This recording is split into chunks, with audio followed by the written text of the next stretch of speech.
போய்விட்டது. தந்தை இல்லாமல் ஒரு பிள்ளையை வளர்வதும் எவ்வளவு கடினம். ஒரு பெண் துணை இல்லாமல் இந்த நயவஞ்சக உலகத்தில் எப்படி ஒவ்வொரு நாளையும் நகர்த்துவார்? எண்ணி பாருங்கள்.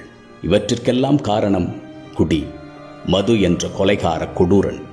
மது அருந்தும் அன்பு உறவுகளே, இத்தனை காலமாக குடிப்பதால் என்ன நன்மை உங்கள் வாழ்க்கையில் ஏற்பட்டிருக்கின்றது?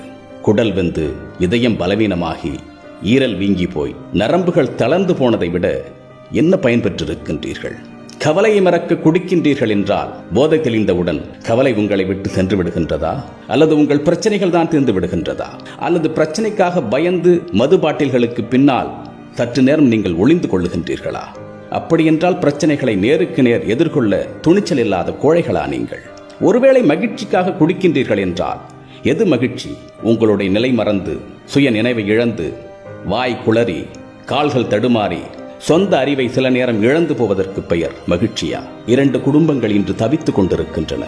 ஆயிரக்கணக்கான குடும்பங்கள் மதுவின் தாக்கத்தால் பரிதவித்துக் கொண்டிருக்கின்றன. இந்த நிலைமையை உங்கள் குடும்பத்தாருக்கு ஏற்படுத்தி விடாதீர்கள். உங்கள் அன்பிற்கினியவர்களுக்கு, உங்கள் குழந்தைகளுக்கு இந்த நிலையை ஏற்படுத்தி விடாதீர்கள். வெளிநாட்டவர்கள் குடிக்கின்றார்கள் என்றால் அது அவர்களுக்கு வாழ்வியல், லைஃப் ஸ்டைல். நமக்கு அது வாழ்வியல் அல்ல, அது தீய பழக்கம், ஹேபிச்சுவல் அடிக்ஷன். வேண்டாம் ஒருபோதும் குடி. எந்த வகையிலும் போதையை